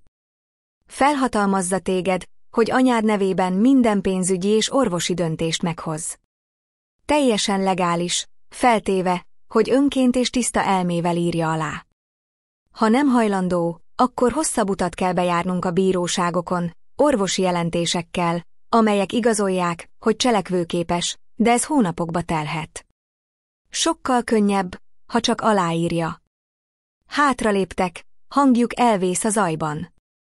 Átkapcsoltam a konyhában lévő kamerára, ahol Lucy a korábban látott szőkenővel beszélgetett. Szóval, ha minden a terv szerint megy, nyár végére a háza miénk lesz, mondta Lucy, miközben borral töltötte a poharakat. Már kiválasztottam a tervezőt a felújításhoz. Teljesen át akarom alakítani az első emeletet, lebontani a konyha és az étkező közötti falat, hogy egy nyitott tér legyen. Mi lesz az anyósod szobájával? Kérdezte a szőke. Ó, az lesz a saját wellness részlegem, vigyorgott Lucy. Jacuzzi, szauna, masszázságy. Mindig is ilyenről álmodtam. Jonathan biztosan nem bánja, hogy az anyját idősek otthonába adod? Kérdezte a szőke kissé aggódva. Mindig olyan gondos fiúnak tűnt. Lucy felhorkant. Jonathan egy gyáva alak. Persze, vannak pillanatai, amikor nagyon szeret, de végül mindig azt teszi, amit én mondok, főleg, ha pénzről van szó. Lehalkította a hangját. Ráadásul emlékeztettem rá, hogy ha eladjuk a házat, végre megvehetjük azt a hajót, amiről már 5 éve álmodozik. A férfiak olyan kiszámíthatóak. A szőke nevetett, de a nevetésében volt valami kínos. De azért bezárni az anyósodat a pincébe, nem volt egy kicsit túlzás? Lucy vállat vont. Ugyan március. Ott teljesen biztonságban volt.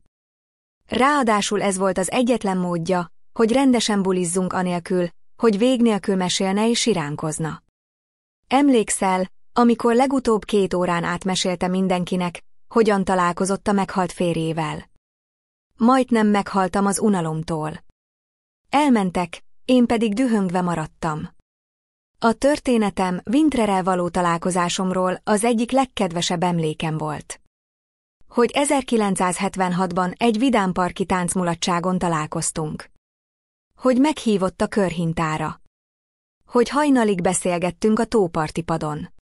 Lucy számára ez csak egy unalmas öregasszony történet volt.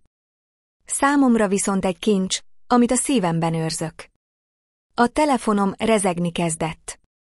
Talitha.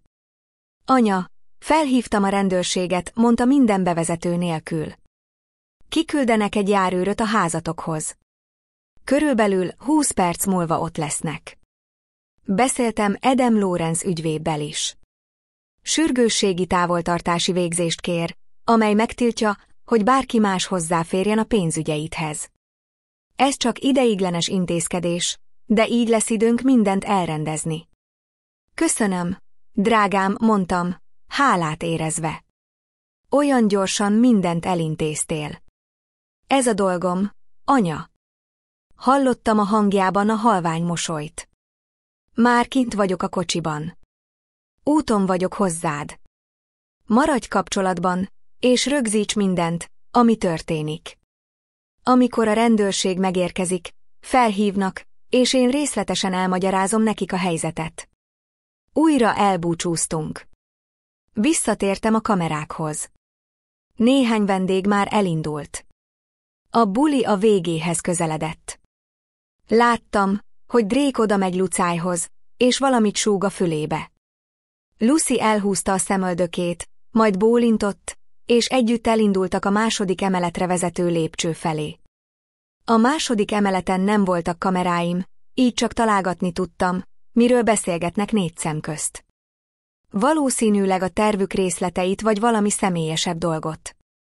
A gondolat, hogy Lucy talán megcsalta a fiamat a barátjával, még jobban megerősítette iránta érzett undoromat.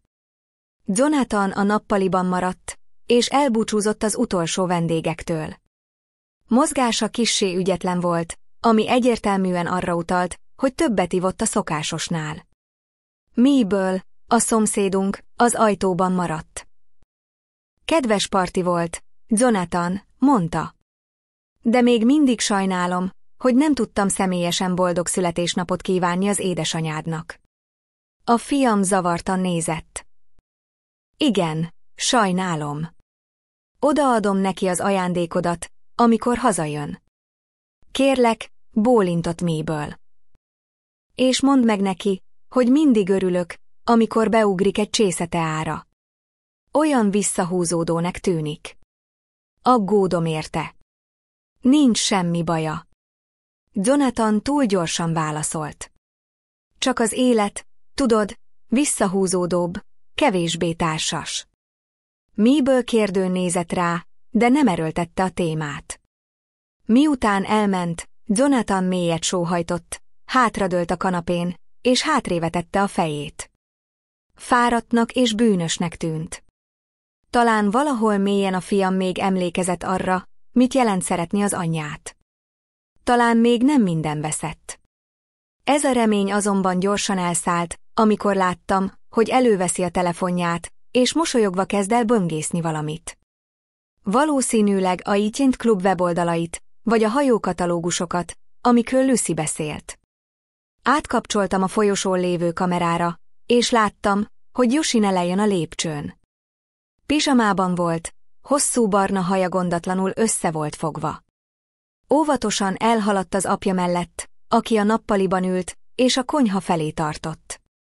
A konyhai kamerán keresztül követtem. Yoshine kivett egy üvegvizet a hűtőből, és épp indulni akart, amikor a tekintete a pinceajtóra esett. Megdermedt, és a zárban lévő kulcsot nézte. A szívem a torkomban dobogott. Tényleg rájött, vagy hallotta, hogy Lucy rólam beszélt?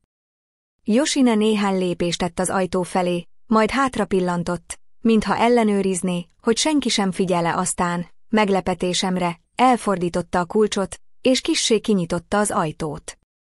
Nagymama, ő suttogta. Ott vagy? A meglepetéstől majdnem elejtettem a telefont. Honnan tudta? Gyorsan a ruhám zsebébe dugtam a telefont, és felálltam. Igen, Yoshine, válaszoltam, igyekezve halk hangon beszélni. Itt vagyok. Az ajtó kinyílt, és unokám arca megjelent a pince homályos fényében. Megdöbbentő pillantást vetett rám, amikor meglátott. Nagymama, kiáltotta, és lejött a lépcsőn. Tényleg itt vagy. Hallottam, hogy anya azt mondta Drakenek, hogy bezárt téged, de reméltem, hogy csak viccelt. Sajnos nem viccelt, mondtam keserűen. Yoshine közelebb jött, arcát aggodalom és szégyen torzította. Ez szörnyű. Nem hiszem el, hogy ezt tette. Lehajtotta a fejét. És nem hiszem el, hogy apa hagyta. Apád nehéz helyzetben van, mondtam, nem akartam teljesen elítélni Jonathant a lányom szemében, bár megérdemelte volna. Nem, nagymama. Yoshine megrázta a fejét. Ne keres neki mentséget. Hallottam, hogy arról beszéltek, hogy beadnak téged egy idősek otthonába. Hallottam, hogy apa beleegyezett, bár nem tűnt boldognak, de mégis beleegyezett. Sóhajtottam. Az unokám okosabb volt, mint gondoltam. Igazad van, drágám. És ez nem az egyetlen dolog, amit tettek. Megálltam, hogy eldöntsem, mennyit mondjak el egy 15 éves lánynak. Ők pénzt vesznek ki a számlámról az engedélyem nélkül. Yoshine nem tűnt meglepetnek. Valami nem stimmelhetett. Az elmúlt néhány hónapban anya drága új dolgokat vett. Amikor megkérdeztem, honnan van rá pénze, azt mondta, szerencsés befektetés volt. Hirtelen Lucy hangja hallatszott a lépcsőről. Yoshine, hol vagy? Az unokám megijedt, és félve rám nézett.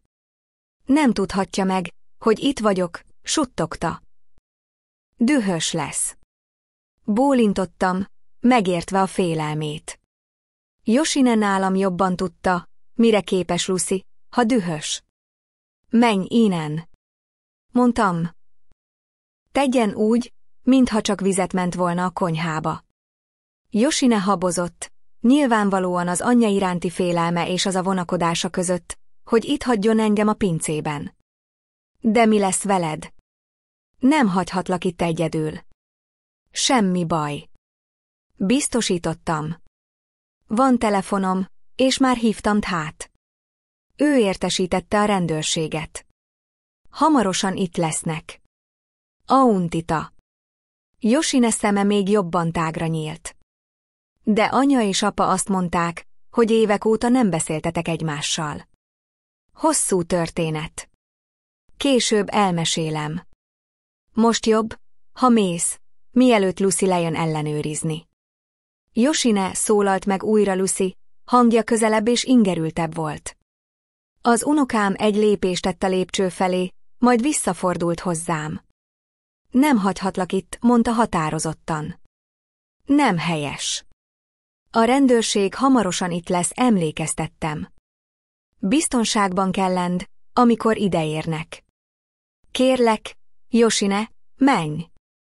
Még mindig habozott, az anyja iránti félelem és a nekem való segítség iránti vágy között tépelődött. Láttam a küzdelmet a fiatal arcán. Láttam, ahogy mérlegeli a lehetőségeit, és megpróbál dönteni egy olyan kérdésben, amely nem egy 15 éves lányra tartozik. Yoshine, hol vagy? Lucy hangja egyre közelebb jött, az irritációja egyértelműen hallatszott. Az unokám a lépcsőn állt, az anyja iránti félelem és a nekem való segítség iránti vágy között vergődve.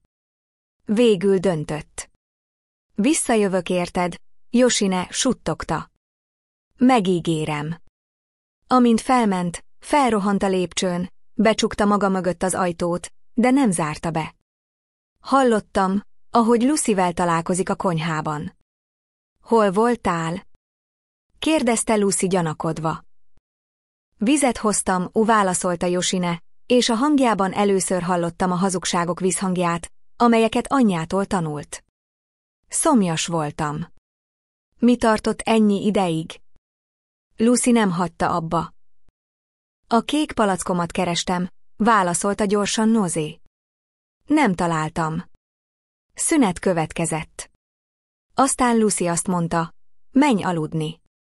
Késő van. Mi lesz a nagymamával? Kérdezte Yoshine. Én visszatartottam a lélegzetemet, nehogy elárulja magát. Mi lesz a nagymamával? Lucy hangja jegessé vált. Egy barátjánál van, ugye? Mikor jön vissza? Okos kislány, gondoltam, és úgy tettem, mintha hinnék a hazugságuknak. Holnap, válaszolta Lucy röviden. Most menjek aludni. Hallottam, ahogy a léptek távolodnak, és megkönnyebbülten felsóhajtottam. Yoshine egyelőre biztonságban volt. Visszamentem a telefonhoz, és ellenőriztem a kamerákat. A nappali szinte üres volt, csak Drake ült egy karosségben egy pohár viskályval, Jonathan pedig félig a kanapén hevert. Lucy jelent meg a konyhából, az arcán bosszús kifejezéssel. Végre mindenki elment, mondta, és leült Jonathan mellé a kanapéra. Ez a buli kimerítő volt. Te rendezted, mondta Jonathan, hangjában fáradtság és elítélés keveredett. Hogy megőrizzem a társadalmi státuszomat, drágámi, válaszolta Lucy, és forgatta a szemét. Egyébként ne felejtsük el kiengedni az öregasszont a pincéből. Drake felhorkant. Miért nem hagyjuk ott éjszakára, hogy megtanulja a leckét? Lucy vigyorgott. Csábító, de nem akarunk neki igazi okot adni a panaszkodásra. Felmelegítettem. Fél óra múlva megyek. Hadd üljön még egy kicsit. Gondolkodjon a viselkedésén. Éreztem, ahogy a vér a dühtől az arcomba szökik. Gondolkodjon a viselkedésén. Mintha én lennék a rossz gyerek, nem pedig egy 67 éves nő, akit a saját születésnapján bezártak a pincébe. A telefonom rezegni kezdett, Talitha üzenete érkezett. A rendőrség úton van. 10 perc múlva ott vagyok. Toercki, anya. Mély levegőt vettem, hogy megnyugodjak. Hamarosan vége lesz. Hamarosan igazságot szolgáltatnak. Hirtelen a pince ajtaja ismét kinyílt, és láttam Yoshineté, aki pizsamában, kabátját a kezében tartva jött le a lépcsőn. Nagyi, suttogta. Mind a nappaliban iszogatnak. Most lenne a legjobb alkalom. Haboztam. Titha azt tervezte, hogy én maradjak a pincében, amíg a rendőrség megérkezik. De másrészt, nem lenne jobb személyesen szembenézni a vádakkal, látni az arcukat, amikor rájönnek, hogy a tervük kudarcba fulladt.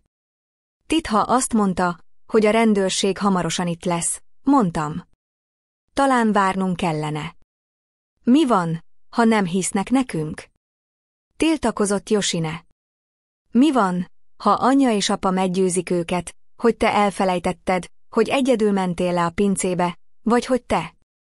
Elakadt a szava. Nem önmagad? Volt igazság abban, amit mondott. Lucy mesteri manipulátor volt. Bárkit meg tudott győzni bármiről. Még ha bizonyítékom is volt a telefonomon, a rendőrség úgy dönthetett volna, hogy ez családi ügy, amely nem igényel beavatkozást. Igazad van, mondtam határozottan. Ideje véget vetni ennek. Yoshine segített fel a lépcsőn, a karjával támasztva. A szívem félelemmel és elszántsággal dobogott. Nem tudtam, hogyan fognak reagálni, de azt tudtam, hogy nem maradok tovább csendben.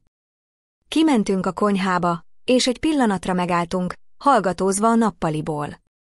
Még mindig a buliról beszélgettek. Lucy azzal dicsekedett, hogy új ruhája milyen nagy benyomást tett Jonathan főnökének feleségére. Készen vagy? Suttogta Yoshine. Bólintottam, kiegyenesedtem, és felemelt fejjel kisétáltam a konyhából a nappaliba. Yoshine követte, arcán félelem és elszántság keveredett. Egy pillanatig teljes csend volt a szobában. Lucy megdermedt, a pohár a szájához emelve, a szemei tágra nyíltak a meglepetéstől. Jonathan hirtelen felegyenesedett a kanapén, arcát elöntötte a sápadtság. Drake kissé megrezzent, de gyorsan visszanyerte önuralmát. Anya! Jonathan törte meg elsőként a csendet, hangja remegett. Mi a baj? Azt hittem, a pincében vagy. Ott voltam, válaszoltam nyugodtan. A feleséged bezárt oda több mint 3 órája, a születésnapomon. Jonathan. Lucy gyorsan magához tért. Burville, ne légy nevetséges. Senki sem zárt be. Biztosan te zártad be magad, és aztán elfelejtetted. Yoshine felé fordult, szeme összeszűkült. Mit csináltál? Mondtam, hogy menj aludni. Nem hagyhattam a nagymamámat a pincében, válaszolta Yoshine, és hangjában volt egy keménység, ami nem tőle való volt. Szörnyű, amit tettél, anya. Yoshine, kiáltotta Lucy, arcát eltorzította a düh. Menj azonnal a szobádba. Nem, mondta Yoshine, karjait mellkasán keresztbe fonva. A nagymamával maradok. Lucy felállt, szeme villámokat szórt. Nem tudod, miről beszélsz. A nagymamád elment az esze. Összekeveri a valóságot a kitalációval. Mi csak? Nincs több hazugság, Lucy, szakítottam félbe, és elővettem a telefonomat a zsebemből. A játéknak vége. Hogy érted ezt? Kérdezte, de hangjában pánik csengett. Mindent tudok, mondtam. Arról, hogy Pine Hillbe akarták küldeni, arról, hogy Drakekel pénzt loptatok a számlámról, arról, hogy évek óta elfogott a litha leveleit, mindenről. Lucy arca elsápadt, de gyorsan összeszedte magát. Ez nonsens. Donathan, anyád teljesen elment az esze.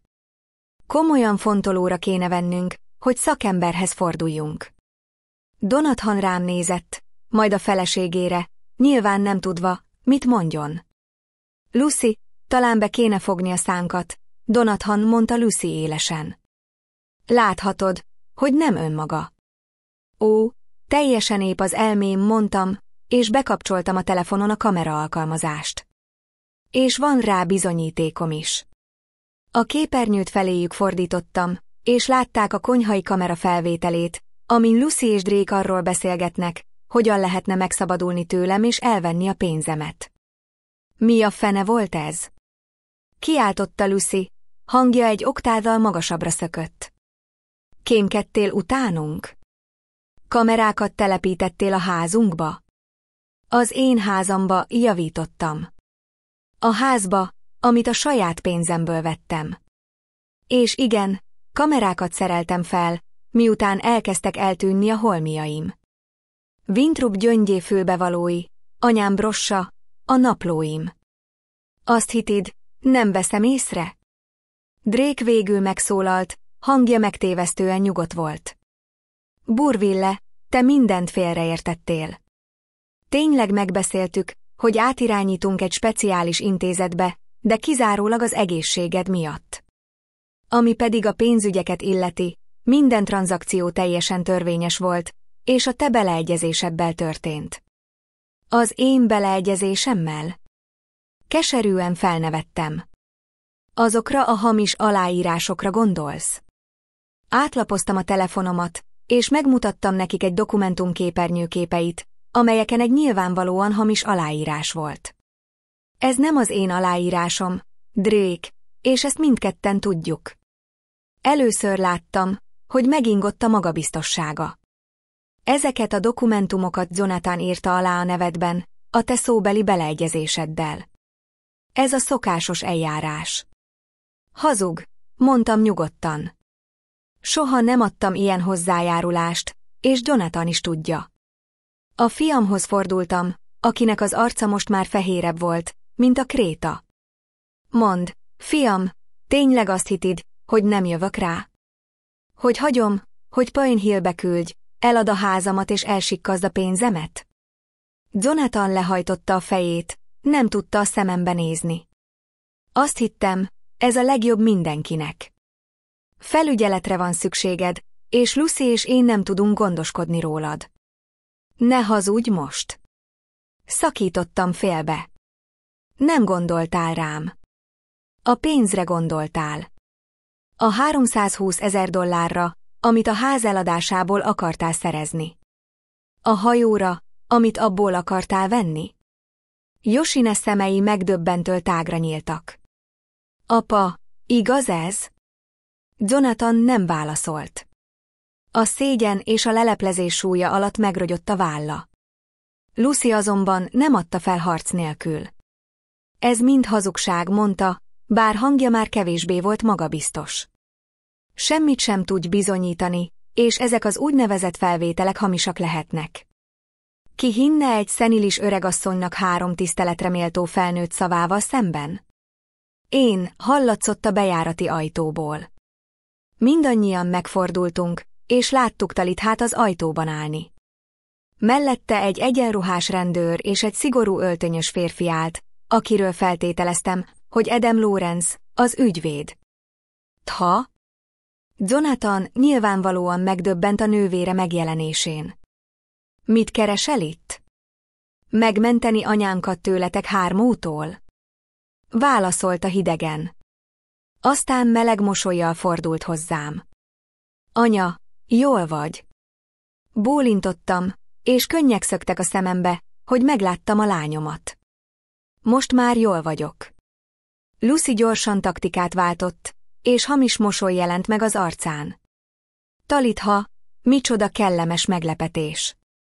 Nem számítottunk rád ennyi év után. Biztosan nem számítottatok, válaszolta szárazon Titha. Főleg, hogy ennyi évig elfogtátok a leveleimet és a hívásaimat. A rendőrhöz fordult. Ramirez rendőr úr, ő az anyám, Bourville Holloway, akiről beszéltem. Ez a 3 férfi illegálisan bezárta a pincébe. Ezen kívül pénzügyi csalás is történt, amire dokumentumokkal is tudunk bizonyítani. A rendőr bólintott, és előrelépett. Emeres Holloway feljelentést szeretne tenni ezek ellen a férfiak ellen? Igen, feleltem határozottan. Feljelentést teszek. Lucy arca eltorzult a dühtől. Ez nevetséges. Nem törhetnek be csak úgy a házunkba, és szakítottam félbe. Ez nem a maga háza. A férfi az öltönyben, aki Talitha Adam Lawrence-ként mutatott be, közbevágott. Az általam megvizsgált okiratok szerint ezt a házat Bourville Holloway asszonpénzéből vásárolták, bár technikailag a fia nevén van. Azonban a körülmények és a bíróság előtt bemutatandó csalási bizonyítékok alapján a tulajdonjog vitatható. Kivett néhány dokumentumot a táskájából. Ez egy ideiglenes tiltó végzés, amely megtiltja, hogy Emeres Bourville Hollowayen kívül bárki hozzáférjen a pénzügyi számláihoz. Itt van továbbá egy végzés, amely előírja, hogy minden, a pénzügyeivel kapcsolatos elektronikus és papír alapú dokumentumot meg kell őrizni.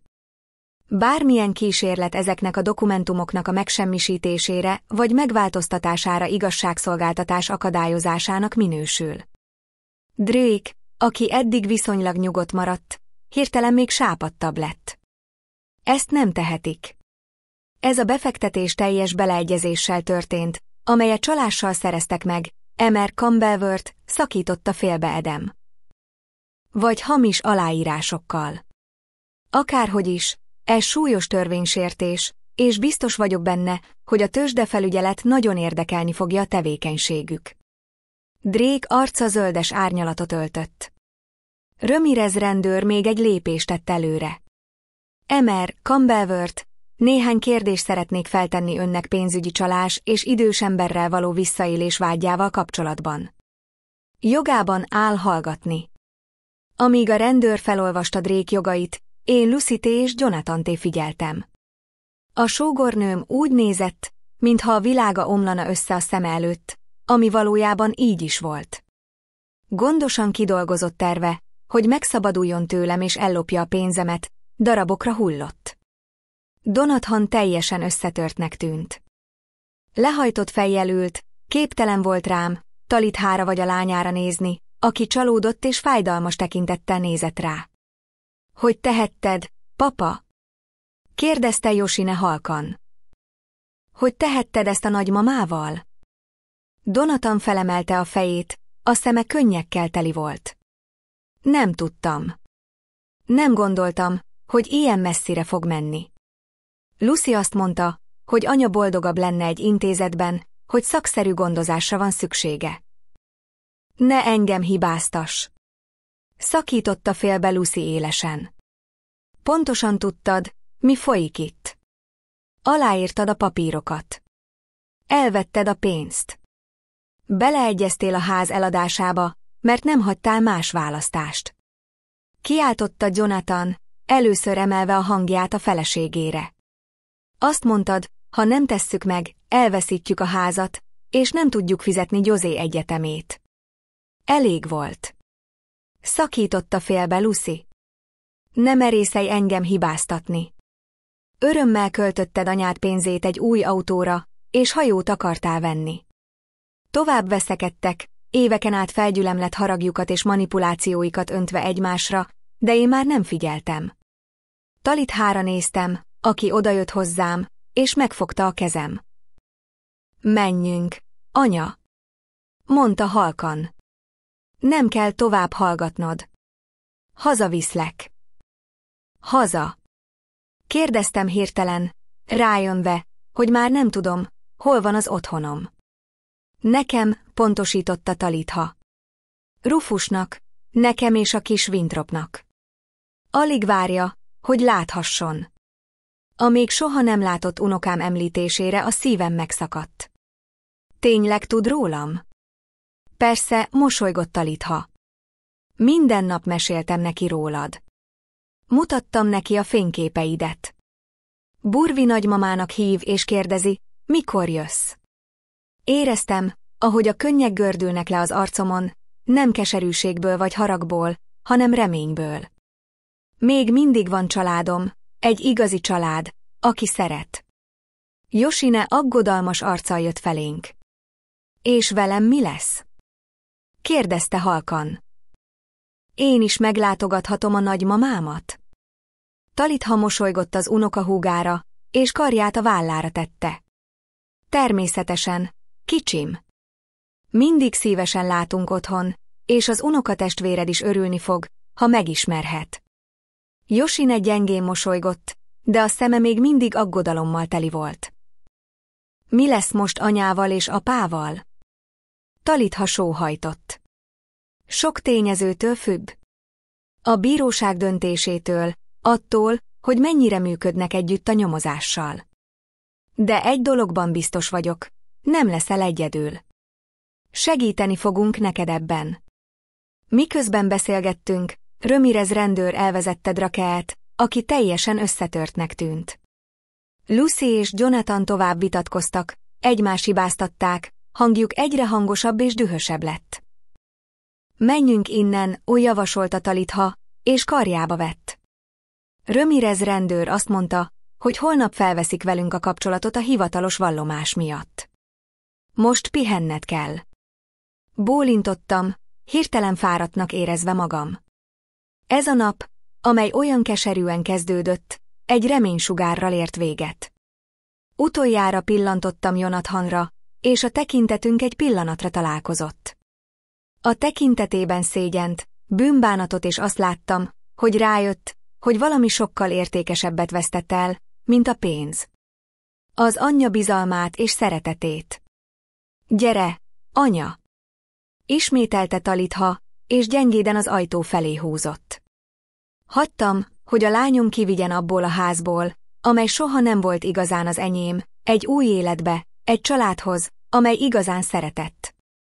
2 hónappal később Talitha házának verandáján ültem, és néztem, ahogy a kis Vintre játszik a kertben. Pontosan úgy nézett ki, mint a nagyapja, ugyanazok a kék szemek, ugyanaz a mosoly, amely minden alkalommal megdobogtatott a szívemet.